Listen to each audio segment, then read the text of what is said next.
Praise the lord. హల్లెలూయా. లోకరక్షకుడు, విమోచకుడు, పరిశుద్ధుడు, నిత్య నివాసి, నమ్మదగిన దేవుడు, నమ్మకమైన యేసుక్రీస్తు ఉన్నతమైన నామంలో నా ఆత్మీయులందరికీ హృదయపూర్వక వందనాలు.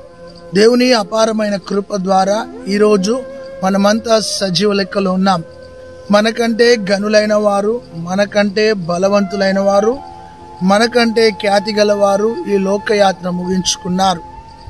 అర్హత లేని మనకు, యోగ్యత లేని మనకు ఆయన ఉచితమైన కృప ద్వారా ఇట్టి స్థితిని అనుగ్రహించినాడు. కేవలము మనము సజీవంగా ఉన్నాము అంటే ఆయన కృపయున్నది. దేవునికి స్తోత్రం కలుగునుగాక. అయితే ఆత్మీయులారా, ఈ దినము నీ ఆత్మీయ జీవితంలో ఒక శ్రేష్టమైన సందేశాన్ని ప్రభు నీకు వినిపించడానికి ఇష్టపడుతున్నాడు. చాలా మంది ఒక ఉన్నత స్థితికి ఎదిగిన తరువాత పడిపోవడము లేదా పతనం అవడము, ఒక ఉన్నత స్థితికి చేరిన తరువాత వారు ఓడిపోవడము లేదా వారు కనుమరుగైపోవడం జరుగుతుంది. ఆత్మీయులారా, ఎందుకు వారు ఒక ఎత్తైన స్థితికి వెళ్ళిన తర్వాత పడిపోతున్నారు లేదా జారిపోతున్నారు అంటే వారిలో ఒక భయంకరమైన బలహీనత వారిని శోధించి ఆ బలహీనత ద్వారా వారు ఓటమి పాలవుతున్నారు. గమనించండి, ఈరోజు శక్తి కలిగిన ఒక అద్భుతమైన సందేశాన్ని పరిశుద్ధాత్మునితో మాట్లాడడానికి ఇష్టపడుతున్నాడు. ఏమిటి ఆ బలహీనత, ఏమిటి ఆ భయంకరమైన స్థితి అంటే, ఒక వ్యక్తి ఉన్నత స్థితికి వెళ్ళే వరకు కష్టపడ్డ తర్వాత నేను అనే గర్వం, నేను అనే గర్వం, నేను అనే అహం, ఎప్పుడైతే ఒక వ్యక్తికి గర్వము తనలోనికి ప్రవేశిస్తుందో ఆ వ్యక్తి పతనం అవడానికి అదే మూల కారణమై ఉంటుంది. గమనించు ఆత్మీయులారా, రాజ్యాలు కూలిపోవడానికి గర్వమే, మనుషులు పతనం కావడానికి గర్వమే, కుటుంబాలు విడిపోవడానికి గర్వమే, ఉద్యోగాలలో అవకతవకలు జరిగి సస్పెండ్ కావడానికి గర్వమే. ఒక మనిషి ఎప్పుడైతే గర్విస్తాడో ఆ గర్వము వలన పతనం ప్రారంభమవుతుంది. ఎంత గొప్ప వ్యక్తి అయినా కానీ గర్వం తనలోనికి వచ్చింది అంటే ఆ గర్వం ద్వారా ఆ మనిషి ఓటమి పాలవుతాడు. గర్వం ద్వారా ఆ మనిషి పతనమైపోతాడు. గర్వం ద్వారా ఆ మనిషి విచ్ఛిన్నమైపోతాడు.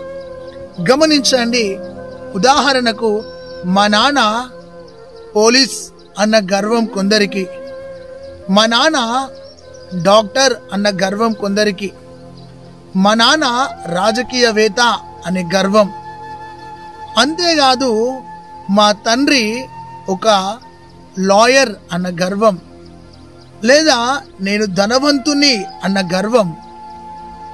ఆ గర్వాన్ని బట్టి మనుషులు పతనమైపోతున్నారు. ఆత్మీయులారా, గర్వానికి నిర్వచనము లేదా పర్యాయ పదం ఏమిటంటే పొగరు అని అంటారు.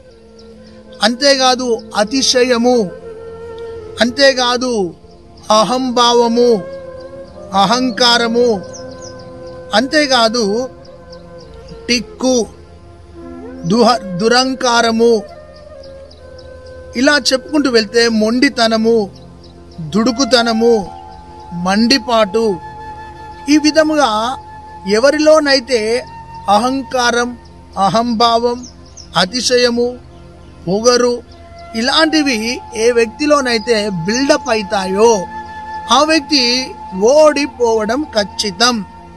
నీ ఆత్మీయ రంగంలో, నీ ఆత్మీయ జీవితంలో నీలో ఒకవేళ నేను అనే గర్వం, డబ్బు అనే గర్వం, అందం అనే గర్వం, ఆస్తులు అనే గర్వం, అంతేకాదు ప్రాపర్టీ అనే గర్వం, బ్యాంక్ బ్యాలెన్స్ అనే గర్వం, ధన బలం, ఇంకా ఎక్సెట్రా ఏదైతే గర్వం నీలో ఉందో దాన్ని తొలగించుకో. సామెతల గ్రంథం 14:18 నాశనమునకు ముందు గర్వము నడుచును. ఏ వ్యక్తి అయితే ఇక నాశనమైతాడో, పతనమైతాడో, కూలిపోతాడో ఆ వ్యక్తిలో ముందు గర్వం అనేది వస్తుంది. గర్వమును వణిచి గడ్డిని మేపించినాడు నెబుకద్నెజర్ రాజును. ఫరో కూడా గర్విష్ఠు. ఆ గర్విష్ఠైన వాడు సముద్రంలో మునిగిపోయినాడు. ఆత్మీయులారా, ఒకవేళ నీలో నేను అనే గర్వం, చదువు అనే గర్వం, అందం అనే గర్వం, కలరు అనే గర్వం, డబ్బు అనే గర్వం నీలో ఉంటే ఈరోజు ఆ గర్వాన్ని పాతిపెట్టు, ఆ గర్వాన్ని తొలగించుకో. అయితే ఈ గర్వం ద్వారా బైబిల్ గ్రంథంలో కొందరు పతనమైపోయారు. ఈ రోజున నీ కుటుంబంలో గర్వంతో ప్రవర్తిస్తున్నావా?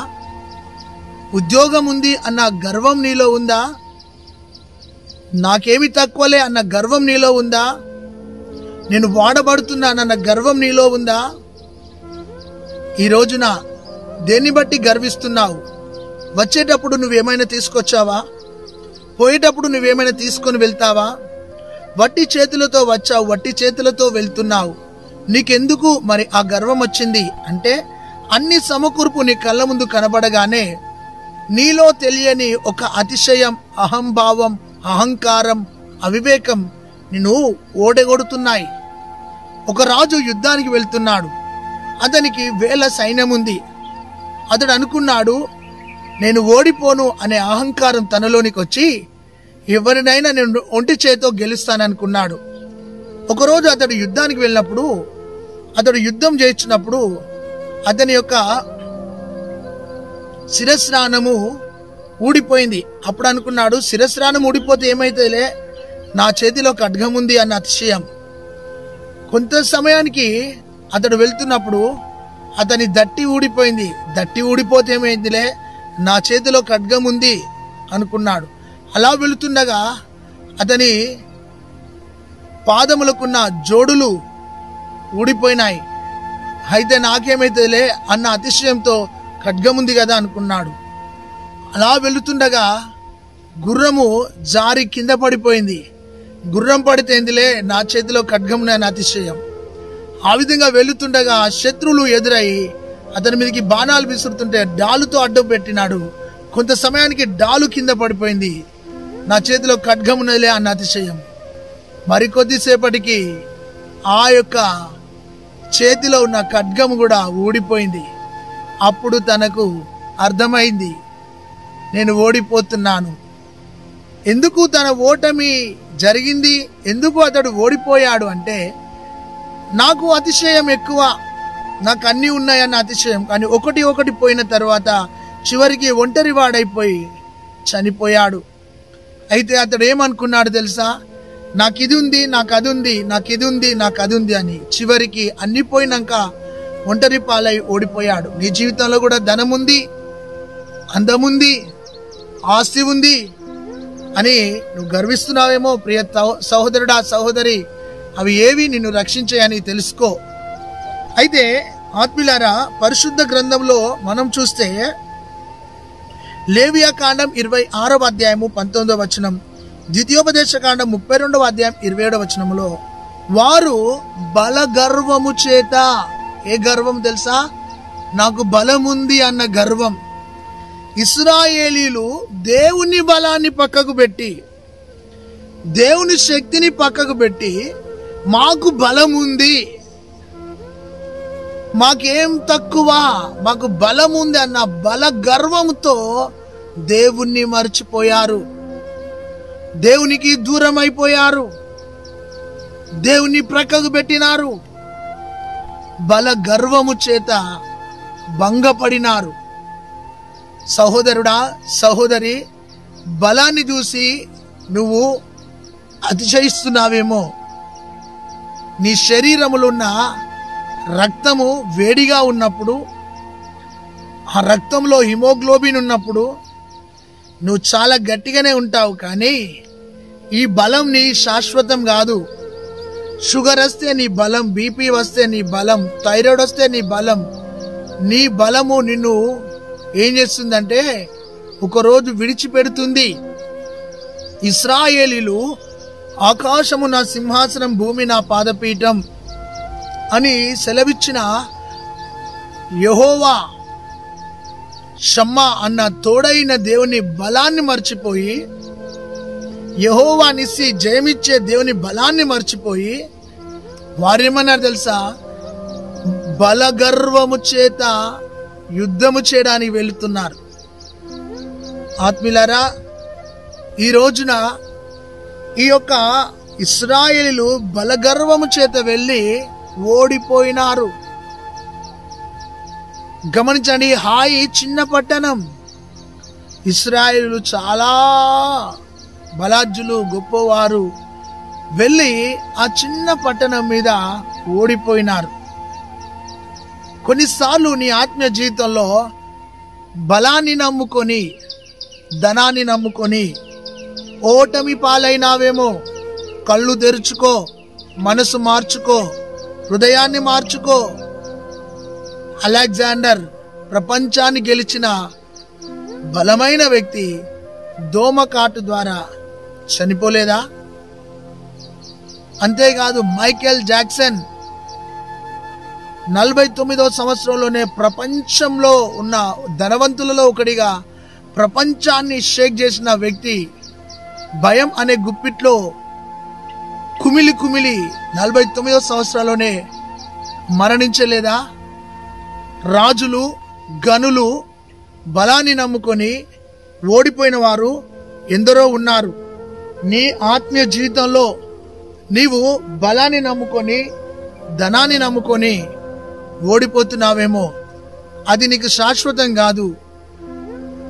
బలమైన దేవుడున్నాడు, ఎలోహీం అన్న యెహోవా దేవుడున్నాడు.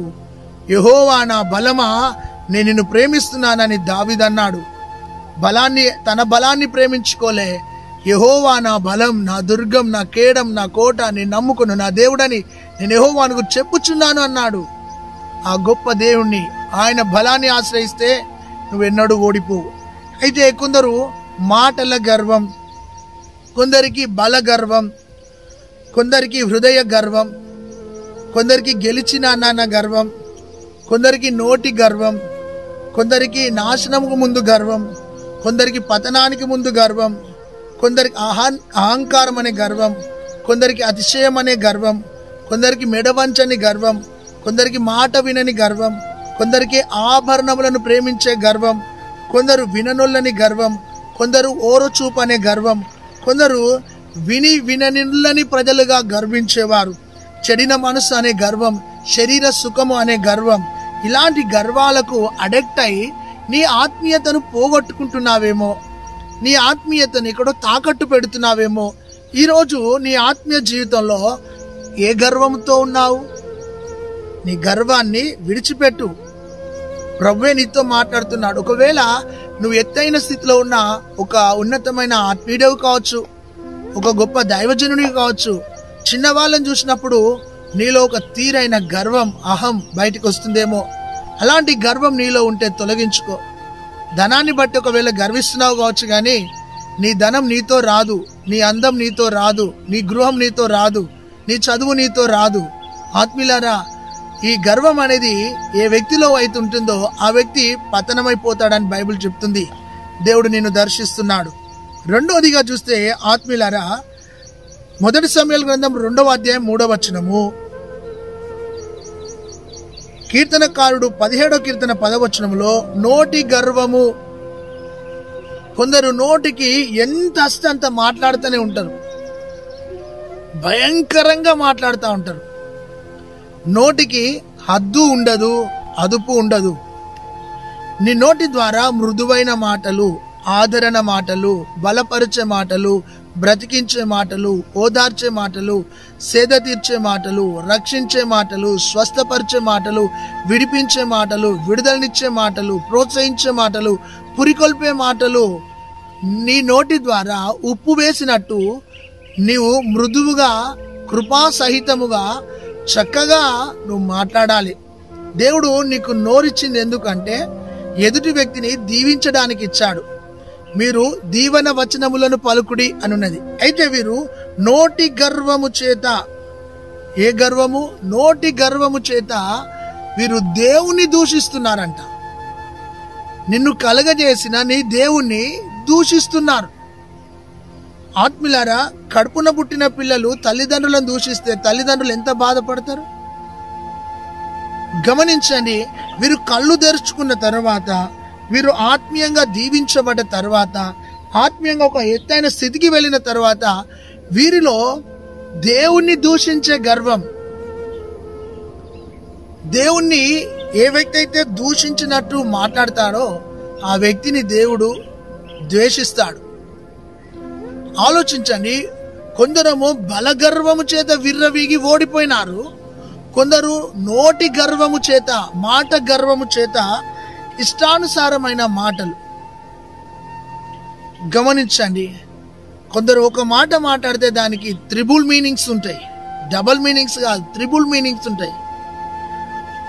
అయితే నీ నోటి ద్వారా ఒకవేళ పోకిరి మాటలు, పనికిరాని మాటలు, కుటుంబాలను విడగొట్టే మాటలు, ఇతరులను గాయపరిచే మాటలు, ఇతరులను కించపరిచే మాటలు, దేవుని యొక్క శక్తిని తక్కువ చేసే మాటలు, దేవుని దూషించే మాటలు నీ నోట వస్తున్నాయేమో, నీ నోటి గర్వాన్ని మానుకో.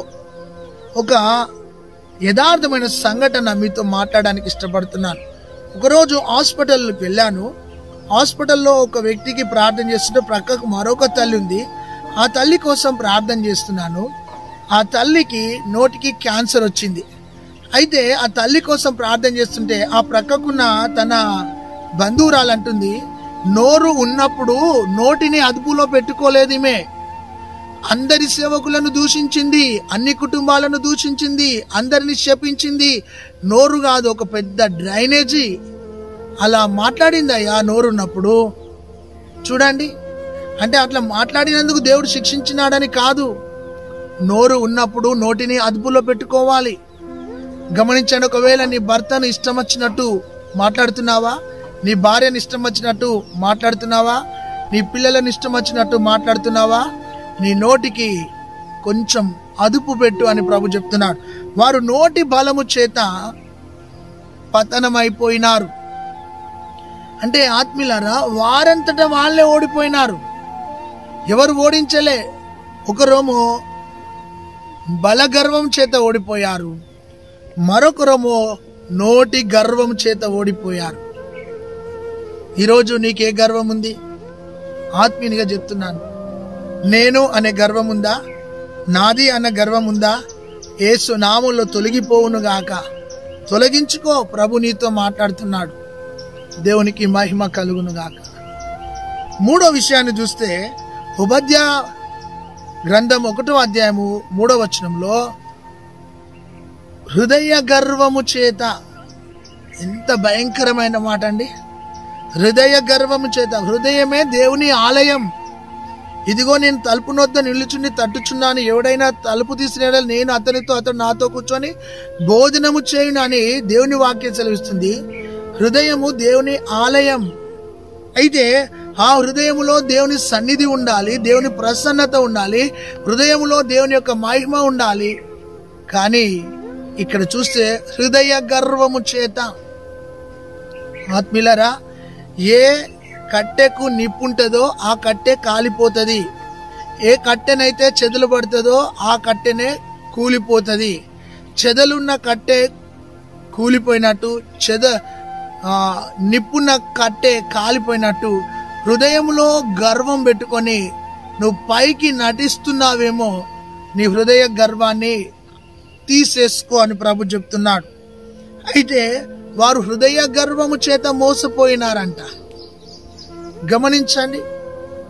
వారు మోసపోయే వరకు తెలియదు, హృదయ గర్వము చేత వారు మోసపోయిరి. పాపము మొదలయ్యేదే హృదయంలో, లోకం వచ్చేది హృదయంలో. హృదయము అన్నిటికంటే మోసకరమైనది. లోపలి నుండి అనగా హృదయములో నుండి అవివేకము, అవిధేయత, వ్యభిచారము, అభిచారము, కృత్రిమము, హేయములు, ఇవన్నీ చెడ్డవన్నీ హృదయములో నుండి వస్తాయి. ఆ హృదయాన్ని దేవుడు ఆలయముగా మార్చినాడు. హృదయములో ఆయన నివసించడానికి ఇష్టపడితే ఈ ప్రజలు హృదయ గర్వము చేత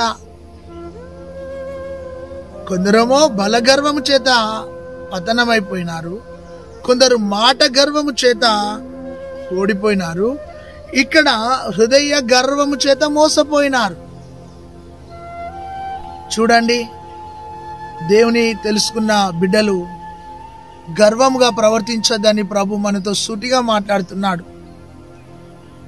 చాలా మంది జీవితాలలో తెలియని ఒక అహం ఉంటుంది. చిన్నవాళ్ళని చూసినప్పుడు క్రిటిసైజ్ చేస్తూ మాట్లాడుతూ ఉంటారు, పేదవాడిని చూసినప్పుడు క్రిటిసైజ్ చేసినట్టు మాట్లాడుతూ ఉంటారు. నీకంటే తక్కువ వాడు కనబడితే, తక్కువ వ్యక్తులు కనబడితే ఒక తీరైన చులకన భావం నీలో ఉంది అంటే నీలో గర్వము బిల్డప్ అయి ఉంది అని అర్థం. ఆ గర్వం ఉన్న వ్యక్తులతో దేవుడు ఉండడు అని తెలుసుకో.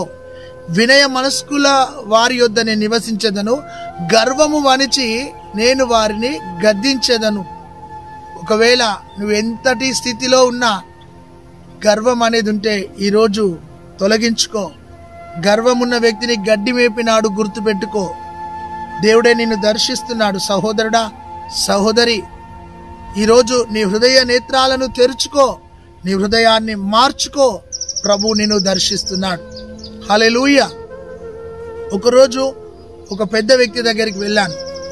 ఆ వ్యక్తి యాటిట్యూడ్ ఎలాగుందంటే, ఒక సహాయం కోసం వెళ్తే బైబిల్ టేబుల్ మీద పెట్టాం, ఆ కాల్ మీద కాలేసుకొని బైబిల్ పక్కకే పెట్టాడండి. నేను అనుకున్నా, ఎంత గర్వం, ఎంత అహం, ఎంత ప్రౌడ్. బైబిల్ కనబడతలేదా? పక్కకే బైబిల్ ఉంది. కాల్ మీద కాలేసుకొని కొంచెం అయితే బైబిల్ దాగుతుంది అంటే ఒకరి బలహీనతను ఆసరా చేసుకొని వాళ్ళ ముందు బిల్డప్ ఇవ్వడం. సిగ్గుపడ్డా. అంత పెద్ద వ్యక్తి కానీ కామన్ సెన్స్ లేని వ్యక్తి, ఇంకిత జ్ఞానం లేని వ్యక్తి, చాలా సిగ్గుపడ్డా. వివేచన లేని మూర్ఖపు మనసుతో ప్రవర్తించినాడు. చాలా బాధపడ్డా. చాలా మందికి చదువు ఉంటది, జ్ఞానం ఉండదు. చదువు ఉంటది, తెలివి ఉండదు. చదువు ఉంటది, సంస్కారం ఉండదు. చదువున్న వ్యక్తి గొప్పవాడు కాదు, తెలివి ఉన్న వ్యక్తి గొప్పవాడు. చూసి రాయడము, నేర్చుకొని రాయడంలో గొప్పతనం కాదు, బ్రతకడములో, తెలివితో బ్రతకడంలో గొప్పతనం. అయితే హృదయ గర్వం, మాట గర్వం, నోటి గర్వం ఒకవేళ మనలో ఉంటే యేసుక్రీస్తు నామములో కాలిపోవునుగాక. Thanks lord. హల్లెలూయా. 4వ విషయాన్ని చూస్తే ఆమోసు గ్రంథం 6వ అధ్యాయం 7వ వచనం. ఆమోసు గ్రంథం 6వ అధ్యాయం 7వ వచనంలో, యాకోబు సంతతి వారిలో గర్వము వచ్చెను. యాకోబు అంటే ఆత్మీయులారా దేవుని సంతానం, దేవుని ప్రజలు. యాకోబుకు ఆయన దేవుడై ఉన్నాడు. అయితే ఈ యాకోబు సంతతి వారిలో ఏ గర్వం వచ్చిందంటే, శత్రువులను మేము ఓడించినామన్న గర్వం వచ్చింది. ఇక మాకు తిరుగులేదు, మేము జయించే వాళ్ళము, మేము గెలిచిన వాళ్ళము, మాకు సాటైన వారు లేరు, ధీటైన వారు లేరు అన్న ఒక గర్వం వాళ్ళలోనికి వచ్చింది. ఏంటి? దేవుడు వారి పక్షాన నిలబడి వారికి జయమిస్తున్నాడు. దేవుడు వాగ్దానం చేసి వాళ్ళకి జయమిస్తుంటే వాళ్ళు ఏం చేస్తున్నారు తెలుసా? మాకు జయం వచ్చింది అన్న ఆ గర్వం వాళ్ళలోనికి వచ్చింది. ఓడిపోయిన వానికి 100 అనుభవాలు, గెలిచిన వానికి ఒకటే బహుమతి. ఆలోచించు. ఓటమి అనేది నీ జీవితంలో ఒక గుణపాఠాన్ని నేర్పిస్తుంది. గెలుపు అనేది నీ ఓటమికి ముందు నిలబడుతుంది. ఒకవేళ గెలిచాను అన్న ధీమా నీకుంటే నువ్వు ఓడిపోకుండా చూసుకో, పడిపోకుండా చూసుకో, పతనం కాకుండా చూసుకో. గెలిచిన వ్యక్తిలో ఉండేది గర్వం, ఓడిపోయిన వ్యక్తిలో ఉండేది వినయం. వినయము గల వారి యొద్ద దేవుడు నివసిస్తాడు, గర్విష్ఠులను ఆయన ప్రక్కకు పెడతాడు. ఇక్కడ యాకోబు సంతతి వారు గర్వించినారు. ఎందుకు గర్వించినారు అంటే, శత్రువులను మేము ఓడించినాం, మాకు తిరుగులేదు అని. శత్రువును ఓడించడం గొప్పే గాని నీ మనసును గెలవడం ఇంకా గొప్ప. నువ్వు అనుకుంటున్నావు నేను శత్రువును జయించినానని. నీ మనసును జయిస్తున్నావా? పాపాన్ని జయిస్తున్నావా? లోకాన్ని జయిస్తున్నావా? కోరికలను జయిస్తున్నావా? తలంపులను జయిస్తున్నావా? చూపులను జయిస్తున్నావా? నీలో జయించనివి ఎన్నో ఉన్నాయి. నీవు ఒకవేళ రహస్య పాపిగా ఉన్నావా? హృదయ రహస్యంలో కుటుంబాన్ని కళ్ళు గప్పి నువ్వు ఒకవేళ రహస్య జీవితంలో ఓడిపోతున్నావేమో. నువ్వు పైకి గెలిచావు గాని అంతరంగంలో ఓడిపోతున్న ఒక పాపివి కావచ్చు. ఈరోజు నీ మనసు మార్చుకో. నీ ఆత్మీయ జీవితంలో కుటుంబంలో సక్సెస్ అయి గెలిచావు, సమాజంలో సక్సెస్ అయి గెలిచావు, కానీ చిన్న పాపం దగ్గర ఓడిపోతున్నావేమో. ఆలోచించు. ఒక 6 ఫీట్ల వ్యక్తి ఆజానుభావుడు ఒకరోజు ఒక ప్రాంతానికి వెళ్ళాడు. ప్రాంతానికి వెళ్ళి అతనికి ఒక దురాశ కలిగింది. అక్కడ ఒక బంగారముతో కూడిన చిన్న చెంబు ఉండే. అది తీసి అతడు తన జేబులో పెట్టుకున్నాడు. అప్పుడు 6 సంవత్సరాల అమ్మాయి అతని వైపు చూచింది. ఇతడు 6 ఫీట్ల వ్యక్తి. 6 ఫీట్ల వ్యక్తిలో ఒక బలహీనత, దొంగతనం చేసే బలహీనత. ఆ బంగారపు చెంబును జేబులో పెట్టుకున్నాడు. 6 సంవత్సరాల అమ్మాయి చూసింది. చూసినప్పుడు అతనికి ఒక తీరైన భయం కలిగింది. ఒకరోజు ఆ 6 ఫీట్ల వ్యక్తి తన భార్యను పిల్లలను తీసుకొని వెళ్తుండగా ఆ 6 సంవత్సరాల అమ్మాయి అతన్ని చూచి అంకుల్ అని అన్నది. అనగానే తనకు చెమటలు వచ్చేసినాయి. భయపడ్డాడు. ఏమండి అలా భయపడుతున్నావు అంటే ఆయన అన్నాడు, ఏం లేదులే. ఆ అమ్మాయికి ఒక 5 స్టార్ చాక్లెట్ ఇచ్చాడు. రెండోసారి కూడా ఆమె ఆ చిన్నవానికి 6 ఫీట్ల ఆయనకు ఆ చిన్నది ఎదురైనప్పుడు మరలా భయపడ్డాడు. ఎందుకు ఆమె కలిసినప్పుడు అలా భయపడుతున్నాడు అంటే అతనిలో ఒక చిన్న బలహీనత, దొంగతనం చేసే బలహీనత ఉంది. 6 ఫీట్ల వ్యక్తి 6 సంవత్సరాల అమ్మాయికి ఎందుకు భయపడ్డాడు తెలుసా? అంతటా గెలిచాడు కానీ ఒక్క చిన్న పొరపాటు, దొంగతనంకు ఒక బానిసగా మిగిలి అతడు ఆ చిన్నదాన్ని చూసినప్పుడు అలా భయపడ్డాడు. గమనించండి, ఈ మాట ఎందుకు చెప్తున్నానంటే నువ్వు అన్ని విషయాల్లో గెలిచావు కానీ ఒక్క చిన్న విషయంలో లంచం తీసుకుంటున్నావేమో. అది పాపం, తప్పు. తీసుకోవద్దు. ఒకవేళ నువ్వు అబద్ధం ఆడుతున్నావేమో, తప్పు. అలా చేయొద్దు. నీలో ఏదైనా బలహీనత నిన్ను ఆవరించి ఓడిస్తుందేమో, ఈరోజు ఆ బలహీనతలోకి వెళ్ళి బయటికి రా. దేవుడే నిన్ను దర్శిస్తున్నాడు. అయితే వారు బలగర్వము చేత, నోటి గర్వము చేత, హృదయ గర్వం చేత, యాకోబు గెలిచిన గర్వము చేత, ఐదో విషయాన్ని చూస్తే హెజ్కేల్ గ్రంథం 32వ అధ్యాయం 12వ వచనంలో ఐగుప్తుల గర్వము అని ఉంటుంది.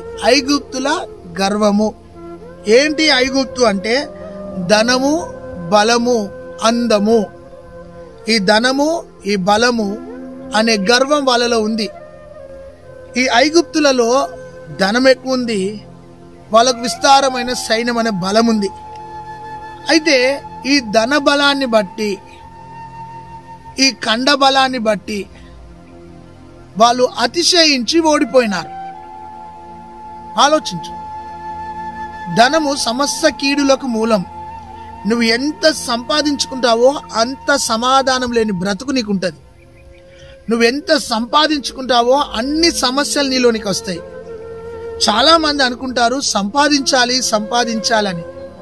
సంపాదించిన ప్రతి వ్యక్తికి ఉండే 4 రోగాలు. 1 షుగర్, 2 బీపీ, 3వది నిద్ర కలిమి, నిద్రపోరు, 4వది ఆత్మీయంగా కుటుంబం విచ్ఛిన్నం. కుటుంబ విచ్ఛిన్నం సమస్త కీడులకు మూలమైన ధనం నీ ఇంటికి వస్తే కుటుంబం కూలిపోతుంది.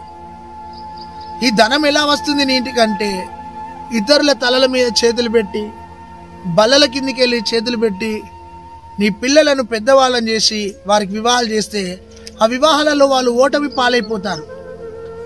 చాలామంది పెద్ద పెద్ద ఆఫీసర్స్ కుటుంబాల్లో పిల్లలకు చదువు రాదు. వివాహాలైతాయి, పిల్లలు గారు, వివాహాలైతాయి, విడాకులైతాయి. ఎందుకు అంటే లంచం తీసుకున్న సొమ్ముతో నీ ఇల్లును కట్టుకుంటే నీ ఇంట్లో సమాధానం ఉంటుందా? లంచం తీసుకున్న పైసలతో నీ పిల్లకు పెళ్లి చేస్తే ఆ పెళ్లి సక్సెస్ అవుతుందా?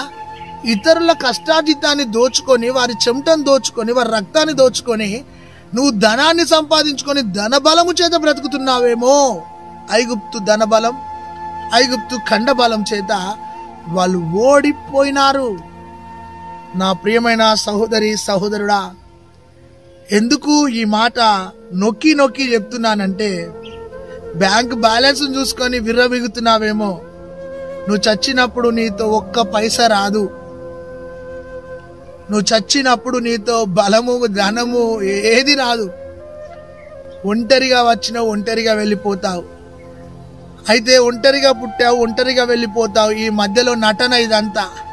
ఈ నటన జీవితంలో గర్వాన్ని అనే ట్యాగ్ వేసుకొని, అహం అనే ట్యాగ్ వేసుకొని, ఈర్ష అనే ట్యాగ్ వేసుకొని ఒక కుళ్ళుబోతు జీవితాన్ని జీవిస్తున్నావేమో. ఈ రోజైనా అన్నిటికీ స్వస్తి చెప్పు, అన్నిటిని విడిచిపెట్టు. దేవుడే నిన్ను దర్శిస్తున్నాడు. అయితే నాశనమునకు ముందు గర్వము, ఆ గర్వము ద్వారా అనేకులు పతనమైపోయినారు. అయితే అహము, ఆ గర్వము, అహంభావము, ఆ దుడుకుతనము, అతిశయము నీ మనసులో ఉన్న, నీలో ఉన్న యేసయ్య నామములో తొలగిపోవునుగాక. ఆమేన్. ఐగుప్తుల గర్వం అణిచివేసింది. వాళ్ళు తుత్తునీలుగా ఓడిపోయినారు. అయితే ఈ రోజున ఆ ఐగుప్తు అనే ఆ ధనబలం, ఆ ఖండబలాన్ని నమ్ముకొని భ్రమలో బ్రతుకుతున్నావేమో. ఆ భ్రమలోకి వెళ్ళి బయటికి రా. ఆ భ్రమలోకి వెళ్ళి ఒక అడుగు బయటపెట్టు. ప్రభు నేను దీవించబోతున్నాడు. ఆరోదిగా చూస్తే ఆత్మీయులారా, ఇర్మియా గ్రంథం 48వ అధ్యాయము 29వ వచనం. ఇర్మియా గ్రంథం 48వ అధ్యాయం 29వ వచనంలో మోయాబీయుల గర్వము. ఏం గర్వం అది? మోయాబీయుల యొక్క గర్వం. ఈ మోయాబీయులు ఎవరు? అక్రమ సంతానం. అయితే ఈ మోయాబీయులకున్న గర్వం ఏంటంటే భయంకరమైన గర్వం.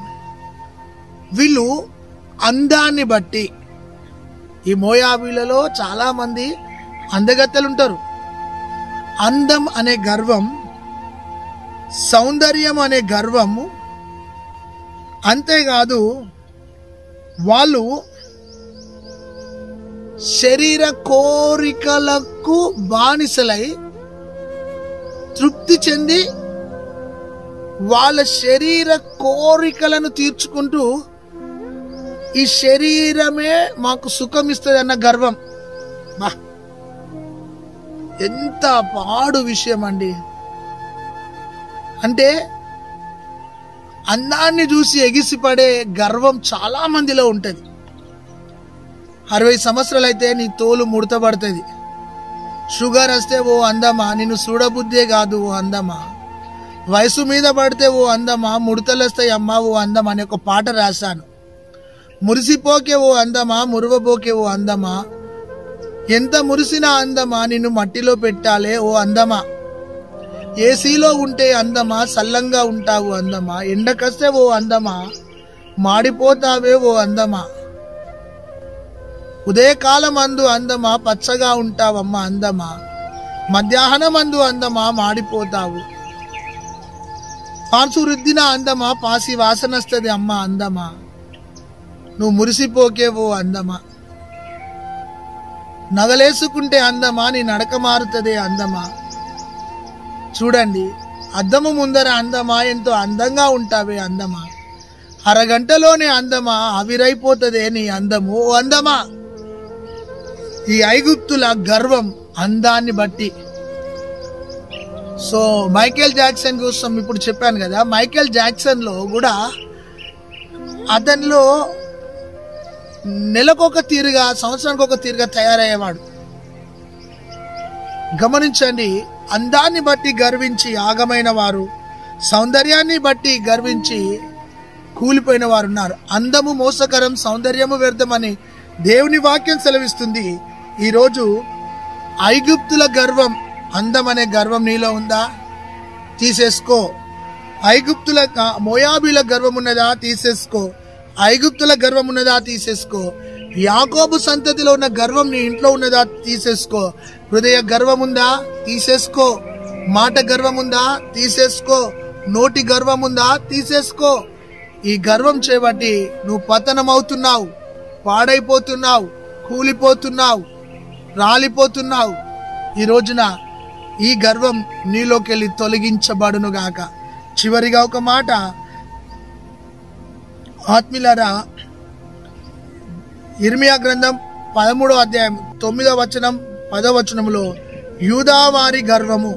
ఈ యూదావారి గర్వం ఎలాంటి గర్వం అంటే, వీరు గెలిచిన తరువాత, దేవుడు దీవించిన తరువాత వీరు అన్య విగ్రహాలను, పనికిరాని దేవతలను పూజించి వారి మాట విని యెరూషలేము యొక్క ఆత్మీయతను వారు చల్లార్పుకొని వారు వట్టి విగ్రహములకు బానిసలైపోయినారు.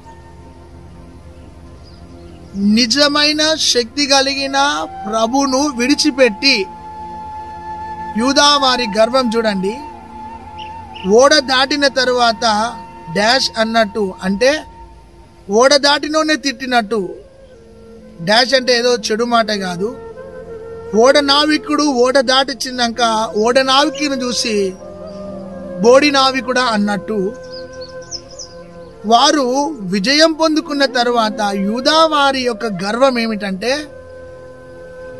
దేవుని యొక్క శక్తిని ఆశ్రయించక మట్టి బొమ్మను ఆశ్రయించి పతనమైపోయినారు. ఆలోచించండి. సృష్టికర్తకు బదులు సృష్టిని పట్టుకొని, సృష్టిలో ఉన్న వాటిని పట్టుకొని, చతుష్పాద జంతువుల యొక్కయు పురుగుల యొక్కయు ప్రతిమలకు వారు నమస్కారం చేసినారు. ఆయన మహిమను దొంగలించి పురుగులకు, ప్రాకుతున్న పక్షులకు, ఎగురుతున్న పక్షులకు, ప్రాకుతున్న పురుగులకు దేవుని మహిమను తీసుకొచ్చి అక్కడ పెట్టి మొక్కుతున్నారు. అంటే ఆలోచించండి, వీరి యొక్క గర్వం ఏంటంటే, యూదా వారి గర్వం అతిశయించి దేవుని విడిచి విగ్రహారాధనకి వెళ్ళిపోయారు. ఇలా గర్వించి వారు ఓడిపోయినారు. ఈ రోజున నీ ఆత్మీయ జీవితంలో దేన్ని బట్టి గర్విస్తున్నావు? గర్వించడం మానుకో. నీలో ఉంది గర్వం అని ప్రభు చెప్తున్నాడు, తీసేసుకో. దీనత్వం రావాలి, సాత్వికం రావాలి, తగ్గింపు రావాలి, ఓర్పు రావాలి, సహనం రావాలి. ఎంతకాలం ఈ నటనా జీవితం? నీ ఆత్మీయ జీవితంలో మనుషుల ముందు ఒక తీరు, మనుషుల వెనకాల ఒక తీరు ప్రవర్తిస్తూ జీవిస్తూ బ్రతుకుతున్నావేమో. ఈ రోజైనా అహాన్ని తీసేసుకో, గర్వాన్ని తీసేసుకో. గర్వం ద్వారా నువ్వు చాలా ఆశీర్వాదాలు కోల్పోతున్నావేమో. ఈరోజు ప్రభుకు నిన్ను నీవు అప్పగించుకుంటే ప్రభు నీ కుటుంబాన్ని దీవిస్తాడు. ప్రభు నిన్ను ఆశీర్వదించునుగాక, దీవించునుగాక. ఈ రోజైనా ఈ గర్వము, నోటి గర్వము, బల గర్వము, హృదయ గర్వము, యాకోబు సంతతిలో శత్రువులను గెలిచిన గర్వంతో ఓడిపోయిన గర్వము, ఐగుప్తుల గర్వము, ధనాన్ని బలాన్ని నమ్ముకొని ఓడిపోయిన బ్రతుకులో ఉన్న ఆ గర్వము, మోయాబీల గర్వము, అందము సౌందర్యాన్ని చూసి మురిసిపోయి వచ్చుచూపోచున్న వారితో వారు పాపం చేసి వారి సొగసున అందాన్ని, ఆత్మీయతను కోల్పోయిన తర్వాత పతనమైపోయినారు. వారి అందాన్ని బట్టి గర్వించి యూదా వారు గెలిచిన తర్వాత నిజ దేవుని విడిచిపెట్టి చెక్కుడు విగ్రహాలను, మట్టి విగ్రహాలను పూజించి వారు పతనమైపోయినారు. వారి గర్వాన్ని చూసి వారి ఆత్మీయతలో వారు పడిపోయినారు. ఈరోజు నీ జీవితంలో ఇలాంటి గర్వం ఉందా? తీసేసుకో, మనసు మార్చుకో, హృదయాన్ని ప్రభుకు అప్పగించు. దేవుడు నిన్ను దీవించునుగాక. పరిశుద్ధుడా, ఈ వాక్యాన్ని ఎరుకని ఫలింపజేసి నీ నామాన్ని గణపరచుకోమని నాయనా ఈ వాక్యం ద్వారా మనం సరి చేసినందుకు వందనాలు చెల్లిస్తూ యేసు నామంలో ప్రార్థించి పొందినాం తండ్రి, amen. Praise the Lord. God bless you. ఆత్మీయులారా, మేడగది యూట్యూబ్ ఛానల్ సబ్స్క్రైబ్ చేసుకొని వాక్యాన్ని విని దీవించబడండి. దేవుడు నిన్ను అత్యధికంగా ఆశీర్వదించునుగాక. ఆమెన్.